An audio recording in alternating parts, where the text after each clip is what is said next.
I'm sorry. Oh, my father, my mother, and I want an heir. I apologize. You understand, right?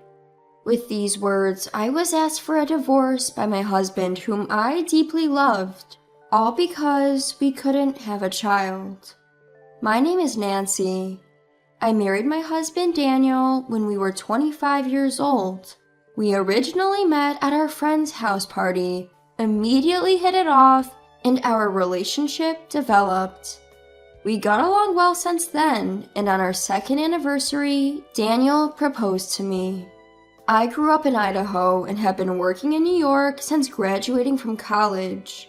Daniel's family lived in New York, but he didn't commute from home due to his work situation, so we had been living together before marriage.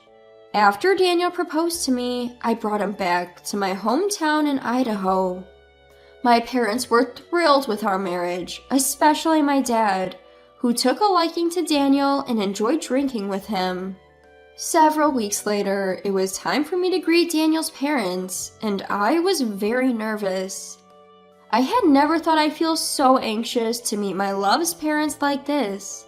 This was the first time I experienced this event. Seeing me like this, Daniel reassured me. Don't be so nervous. My mom and dad are really nice. And he was right. I was able to relax and connect with my lovely in-laws when I met them. Daniel was an only child, so his parents had only raised him. They even said that they were happy because it felt like they finally had a daughter. They were truly warm and wonderful people. I felt very fortunate to marry Daniel and become part of this family. Our marriage proceeded smoothly, with both families meeting without any issues. We even managed to set the wedding date smoothly, and we were blessed by many people at our happy wedding ceremony.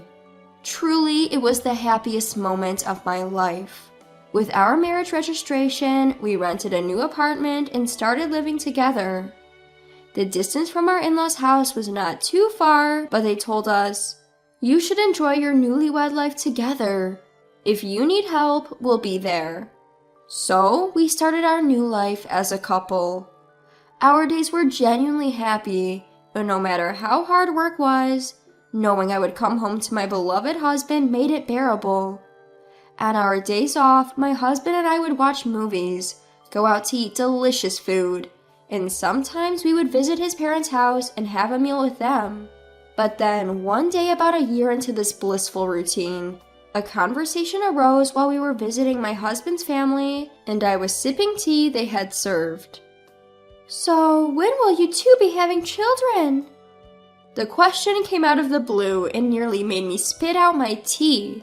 I did indeed want to have children someday, but right now I was simply enjoying my married life with my husband Daniel and hadn't given it much thought.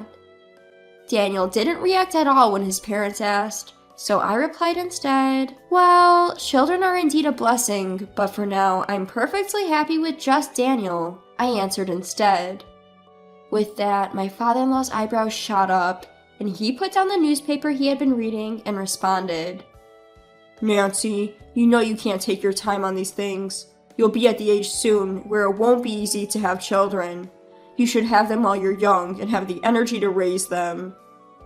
I hadn't expected that kind of remark and was stunned. My mother-in-law chimed in right after my father-in-law. "That's right, Nancy. You can't just have them whenever you want, you know. And if your first child is a girl, you'll need to have a boy too. Anyhow, the sooner the better." She said it with a smile.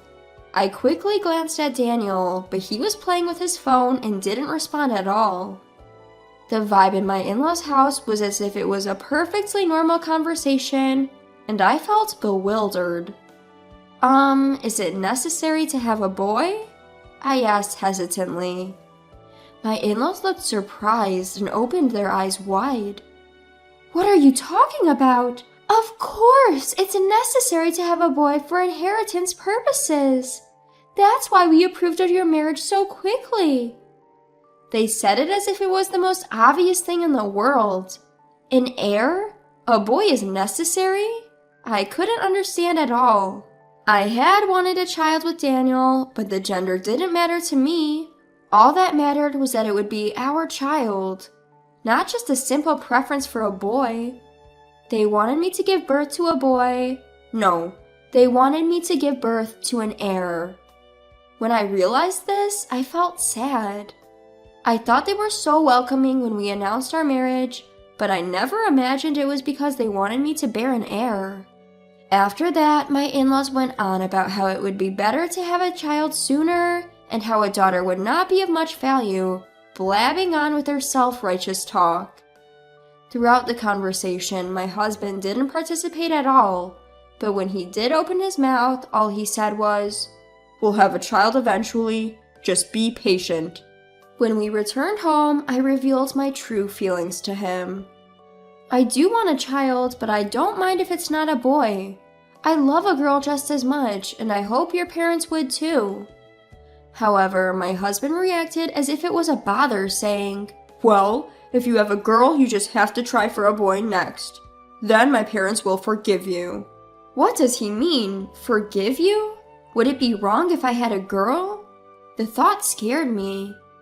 I began to worry that if I had a girl, my husband and in-laws might treat me coldly because of it. But for my in-laws and husband, who prioritized having a male heir, not having children was not an option. So we continued to try to conceive. Despite this, 3 years, even 5 years after our marriage, we remained childless. In the midst of this, my husband and I were called to my in-laws' house. I figured it was about the child issue. Ever since 2 years into our marriage, my in-laws' treatment towards me had grown harsher. Every time we met, they'd say things like, "Don't you have children yet? Aren't you leading a healthy lifestyle? Are you deliberately not getting pregnant?" They said these things without hesitation. Sure enough, when I went to my in-laws' house that day, they blamed me. "You've been married for 5 years and still no children? Have you gone for a checkup at the hospital?" they asked. Tired of being blamed, I decided to undergo fertility testing on my day off. I was surprised by the results that arrived after a while. There was absolutely no problem with me. To convey this, my husband and I went to my in-laws' house again to tell them that my test results showed no abnormalities. However, the reaction from my in-laws was not what I expected. "There's no way you're normal. Maybe the hospital is wrong?" "That's right. Daniel is healthy because he was born to us. It's definitely you, Nancy, who has the problem." Even after I had done the test they suggested and explained that there were no abnormalities, my in-laws refused to believe it. Rather, they behaved as if there was absolutely no way their son could be the problem, and instead placed all the blame on me. "Nancy, I don't know if you're falsifying the results because you don't want us to blame you, but if you can't have a child, shouldn't you get treated or something? What's the point of getting married otherwise?" said my mother-in-law. In that moment, I felt something crumble with a loud thud inside me. Oh, it's pointless to argue with these people, I thought. I should have realized this much sooner. But it was at this point that I finally came to understand this. Until now, I was honestly worried that I might be the reason we couldn't have a child. But after having medical tests and finding out that there's nothing wrong with me, I didn't want to blame myself anymore. I felt this way. As I was deep in thought, my father-in-law said to my husband Daniel, "Daniel, that's enough. It's time to have that talk." Then Daniel turned to me and said, "Sorry, my dad and mom want a grandchild. I'm sorry. You understand, right?" he said. At that moment, I understood that he was asking for a divorce. Normally, I'd be livid about being asked for a divorce for such a reason, but I had already given up on this family, so it didn't seem odd that they'd demand this. All right, let's get a lawyer. And so, we looked for a divorce lawyer and called the office as soon as we got home. I quickly found a new apartment and decided to move out as soon as it was available. At the time of property division, Daniel gave me a larger than average amount. I initially refused, but he seemed to feel somewhat guilty. He gave me a decent amount, so I gratefully accepted. After divorcing Daniel, I worked harder than before and, as a result, got promoted. I worked every day, and on my days off, I did what I liked. I was living a fairly fulfilling life. But there was something astonishing that happened during this time.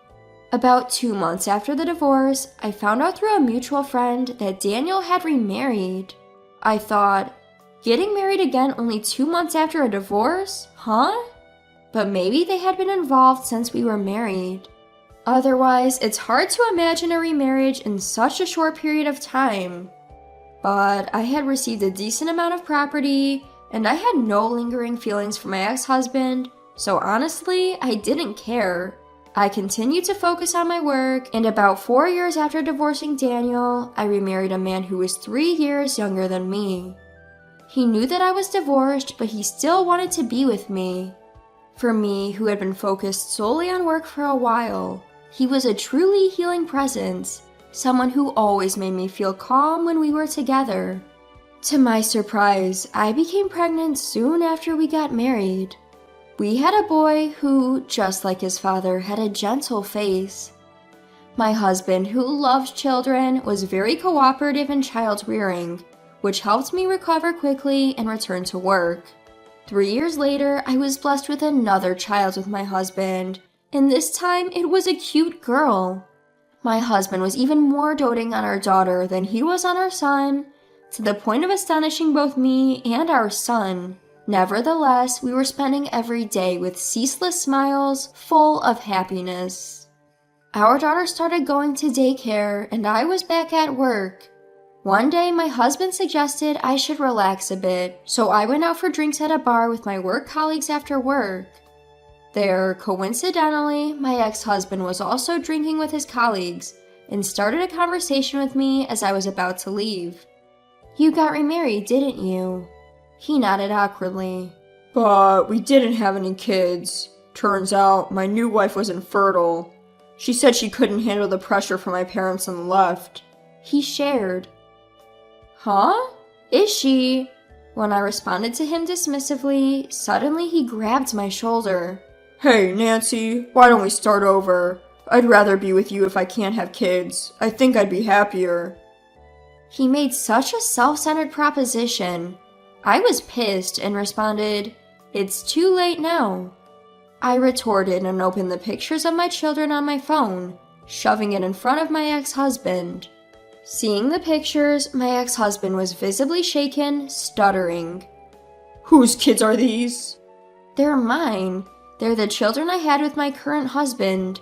Don't compare your pathetic life, forever under your parents' thumb, with mine." I rebuked, shook off his hand, and left. I could hear my ex-husband calling out to me from behind, but of course I ignored him.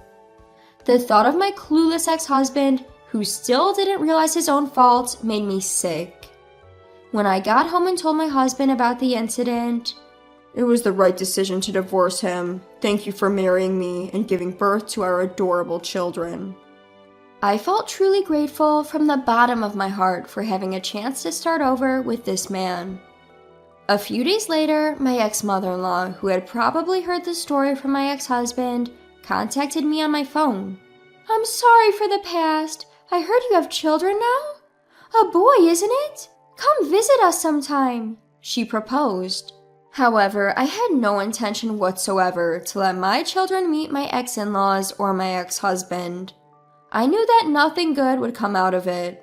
So I replied, "No thank you. Besides, I am divorced from your son. Please don't contact me anymore." I hung up the phone and immediately blocked their numbers. Since then, I've had no interaction with my ex-husband and his parents.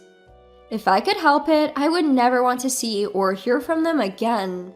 I regretted the fact that I had a divorce because I was married to my ex-husband, especially during the early stages of my divorce. But now, I feel grateful instead. Because I met and married my ex-husband and divorced him, I was able to meet my current husband and our adorable children. When I think about it, everything that happened had meaning in its own way. I just want to cherish the happiness in front of me. The life with my beloved husband and our adorable son and daughter. this everyday life. The fact that I am happy would surely be the best revenge against my ex-husband and his parents.